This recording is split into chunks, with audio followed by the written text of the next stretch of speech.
You're watching This Week in Louisiana Politics with Fred Childers. Good morning, I'm Fred Childers. Hope you're enjoying your weekend. Thanks for joining us for This Week in Louisiana Politics on your local election headquarters.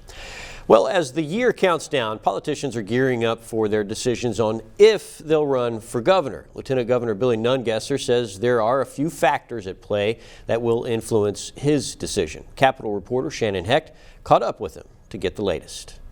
Lieutenant Governor Billy Nungesser has been teasing a run for governor for months, and now who runs and polling results will lead to the final decision. The end of this year, I would think anyone that's really making a run for it has to start being out there raising money, putting a plan together to be a formal candidate. So I'm hoping the field will be cleared by then and we can make a good decision. Nungesser says a major factor will be on if Senator John Kennedy will run. Kennedy has national recognition and is widely popular, as seen with his landslide re-election win. Should Kennedy run and win, he will also get to appoint who will fill his Senate seat temporarily. When he comes back from Washington, we would sit down and talk. Nungesser says he wants to focus on education, and he believes improving education will also address issues such as crime and poverty in the state. When it comes to a race against Attorney General Jeff Landry, Nungesser says that grandstanding doesn't work. You won't see me on national TV unless it's to talk about the good of Louisiana. Anybody that uses that platform to trash the state they live in, that's not the way to do it. He also emphasized that he will not be using tourism dollars to promote himself for his campaign, and that will be coming out of pocket. Nungesser says he'll be running a poll with all potential candidates this December and will make an official announcement on his run by January 10th. For your local election headquarters, I'm Shannon Hecht. And another candidate says he is waiting to make his call on the race as Senator John Kennedy makes his decision. Treasurer John Schroeder, you see there, released a statement this week saying if Senator Kennedy runs, he will endorse him and run for treasurer again. If Kennedy stays out of the race, he will announce his campaign for governor in 2023. All eyes are on the conservative senator for this race. Organizers for the movement to recall New Orleans Mayor LaToya Cantrell are sending mailers to voters in order to streamline that campaign for signatures. When asked about that movement, the mayor's office did not want to comment. Instead, they addressed other hot-button topics, like the controversy surrounding the mayor's time spent in the city-owned apartment and time spent away from City Hall with a member of her security detail, Officer Jeffrey Vappy. If the handle board wants Officer Vappy removed and has valid reasons that they can say he's not fulfilling his board responsibilities, I imagine the mayor will take those recommendations into consideration and act upon the way that the board acts upon. The Public Integrity Bureau is also investigating that officer. In the runoff for Shreveport Mayor, Louisiana Governor John Bel Edwards endorsed fellow Democrat State Senator Greg Tarver. This comes after other Democrats giving their endorsement to the Republican Tom Arsenault. State Representative Cedric Glover and former Mayor Adrian Perkins gave Arsenault their vote, but Edwards joins bipartisan support for the longtime state senator. I appreciate his endorsement. I appreciate him making arrangements to come up here and endorse me. I think it's good. I think it's a winner to have his support. We work together good in Baton Rouge. And so if I'm elected as mayor and blessed, if I can get the vote of the people, we'll be working together because I have a lot of relationships in Baton Rouge that will be able to help Shreveport, Louisiana. Election Day is December 10th. A couple of Louisiana candidates will get jail time over an election scandal. One was a former Amite City police chief, the other an Amite City council member. On Thursday, the FBI announced former police chief Jerry Trebona and former council member Christian Hart were each sentenced to a year in prison for offering to pay Tangipahoa voters to vote in the 2016 open primary election and the general election. Trebona was also ordered to pay a $10,000 fine. That federal investigation identified others involved in the vote-buying scheme, and they will also be sentenced. As the construction for the I-10 widening approaches, the project has been turned into a political football for the gubernatorial race. Anam Siddiqui spoke to those engaged in the debate, the head of DOTD and Attorney General Jeff Landry. The Louisiana Department of Transportation has started working on widening Interstate 10 in Baton Rouge and is expected to take a little more than a year. Most people who drive the interstate agree that more space is needed on the roadway, but some state leaders are upset about closing of lanes. My first concern is about traffic. Louisiana Attorney General Jeff Landry says DOTD is not taking certain aspects of lane reduction into consideration. We're looking at this from a corridor standpoint to improve this condition, not just for the next 5 years, but for the next 75 to 100 years. Secretary of the Louisiana Department of Transportation and Development, Sean Wilson, says this is the right plan to move the state's infrastructure and economy in the right direction. Wilson says he is also proud of hosting community meetings to provide residents information. The Attorney General's office is investigating DOTD's decision on closing lanes for 14 months. And this is classic Louisiana failure, is what this is. There is no reason in the world that we cannot build a lane next to the other lane that we need before having to close down the interstate. This is what states that we aspire to be like in some regards are doing. And the longer we wait, the more expensive it's going to be, the more difficult it's going to be on the traveling public, and the less desirable of a community we will have. Also in transportation, the high-speed rail between Baton Rouge and New Orleans is getting closer than ever. It was announced that the U.S. Department of Transportation has cleared the way for a multi-million-dollar plan to get started. The state is applying for federal infrastructure funding, which Louisiana would match. Supporters say the train can be transformative for South Louisiana. The country is now moving more toward rail service. In Texas, you have rail service being done in California, in Florida, because the highways are so crowded. The gridlock is just, unbelievable. So this is one step in the direction of trying to get us on a more even plane. If all goes as planned, rail service between New Orleans and Baton Rouge could get started next summer. A bill that offers protection for same-sex marriage is making progress on Capitol Hill despite Louisiana's 2 U.S. senators voting against it. That story is next.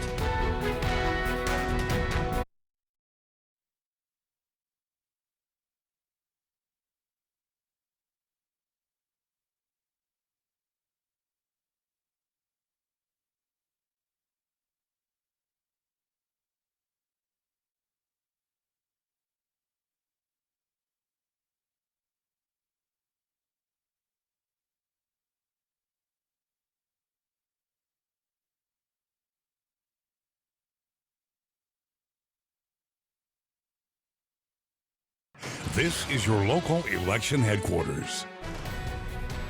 Welcome back. Well, the U.S. Senate passed an amended version of the Respect for Marriage Act. The bill codifies some protections for same-sex and interracial marriages into federal law.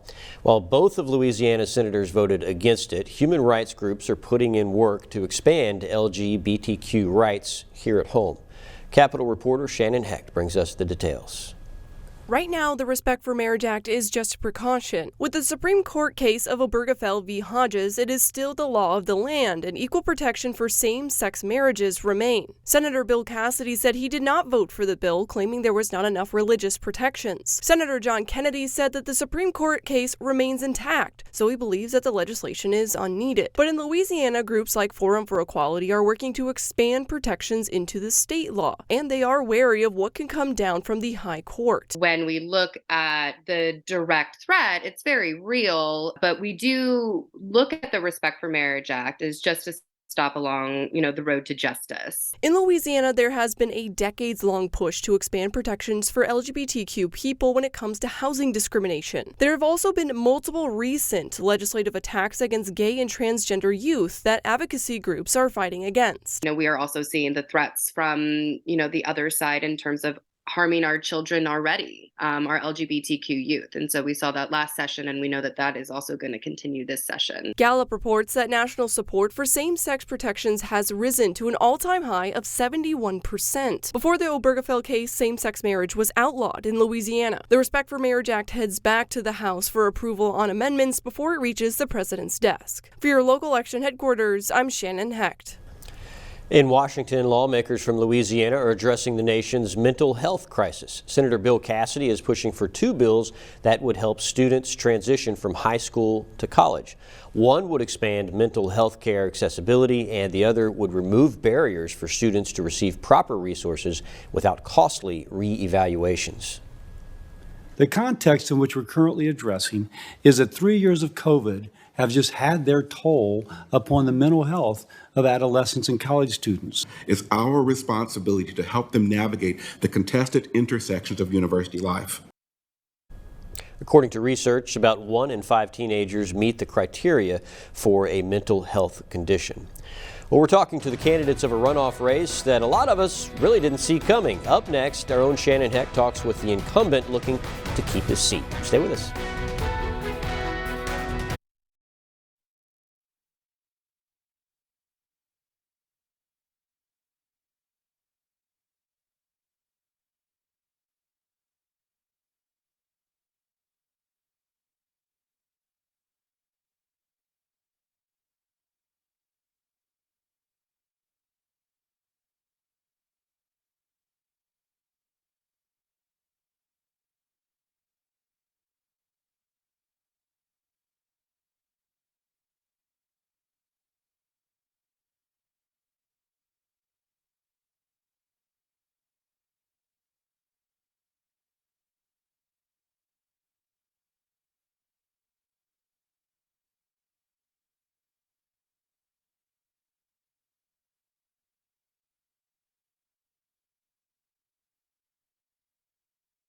This is your local election headquarters.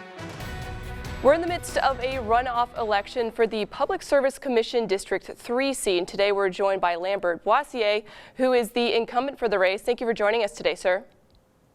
Thank you for having me. So you've been in this seat for a lot of years. Can you tell me a little bit about a lot of the work that you've done while serving on the commission? Sure, absolutely. So I'm the incumbent commissioner.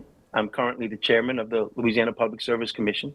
It's a 5-person body, 3 Republicans, 2 Democrats. I'm one of the Democrats. The district spans from New Orleans to Baton Rouge, including the river parishes in between, both sides of the Mississippi River. So the big cities are New Orleans and Baton Rouge, and I've served them for about 17 years now. And over those 17 years, I can best sum up the regulatory work as Louisiana has had probably some of the absolute lowest utility rates in the nation over that period of time. Well, at the same time, we've been, over that course of time, I was elected right at the Hurricane Katrina mark. We've been marred with storms and hurricanes.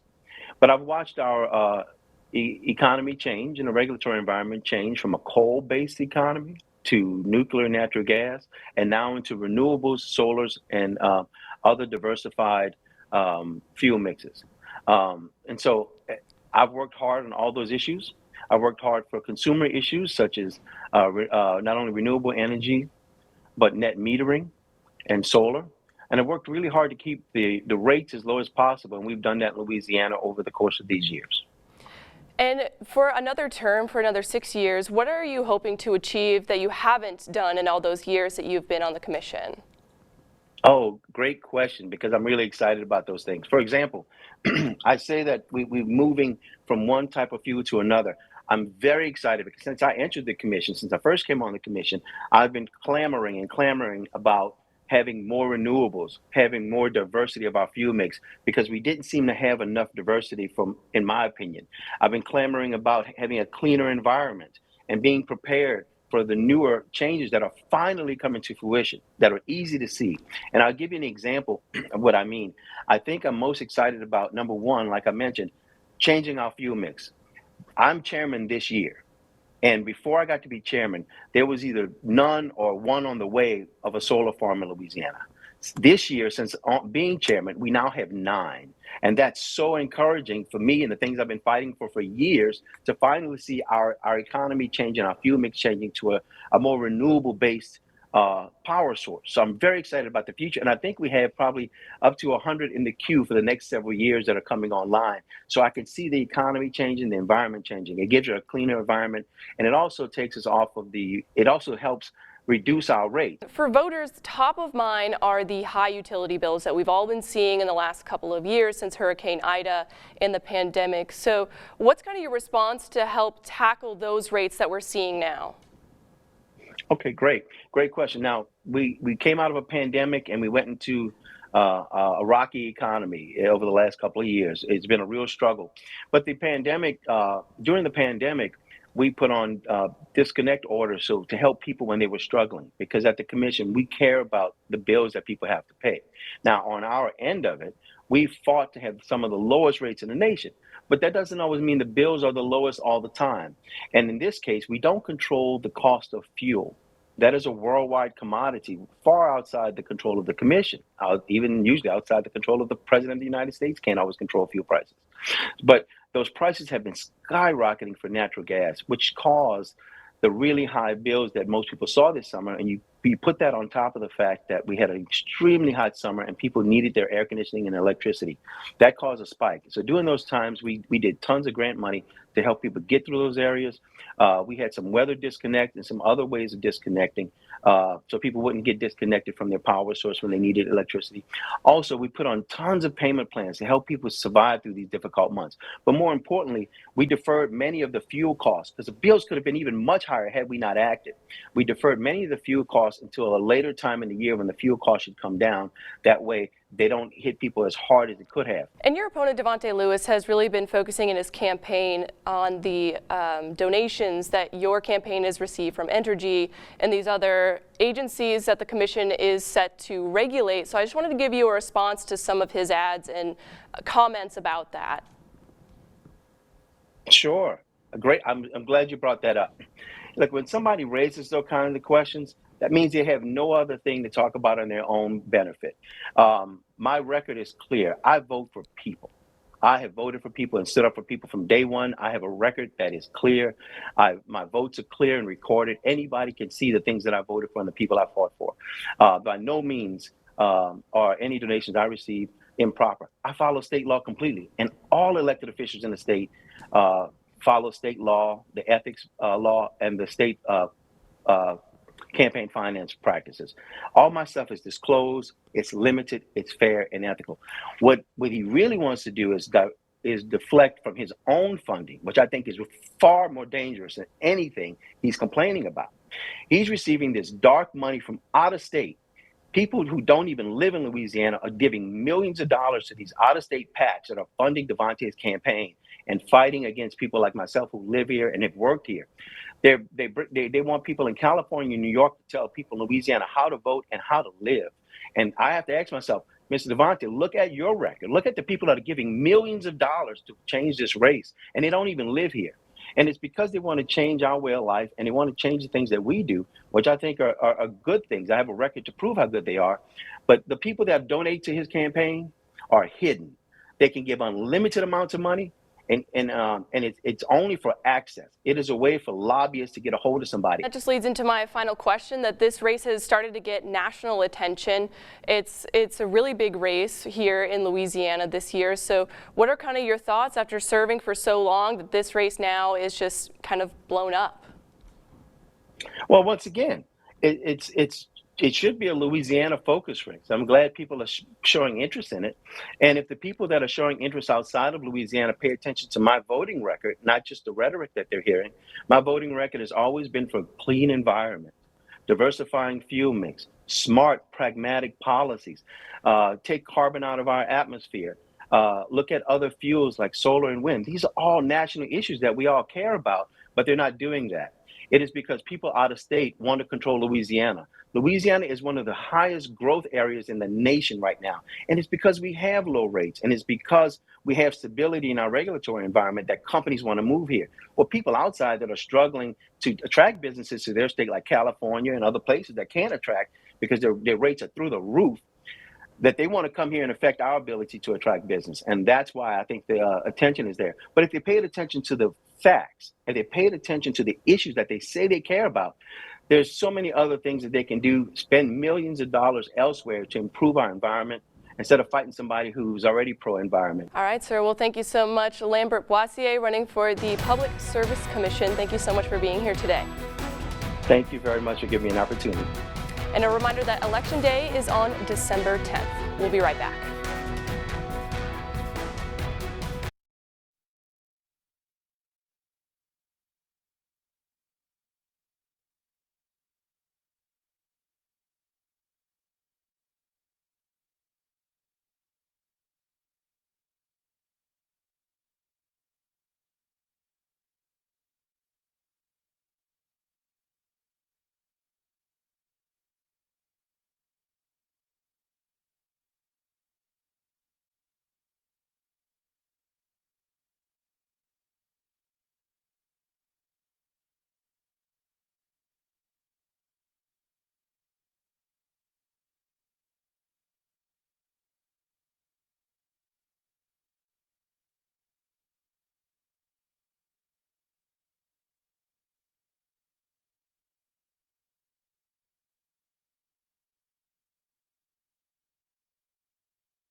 This is your local election headquarters. Welcome back. Looking ahead to the coming week, just to remind you there is an election coming up, and here are some important deadlines for you. The deadline to request an absentee ballot is December 6th by 4:30 p.m. The deadline to return a voted absentee ballot to the Registrar of Voters office is December 9th by 4:30 p.m. On December 10th, Election Day. Polls open at 7 a.m. and close at 8 p.m. Anyone in line at 8 p.m. will be allowed to vote. Thank you for joining us for This Week in Louisiana Politics. I'm Fred Childers. Stay informed, and I'll see you next Sunday right here on your local election headquarters.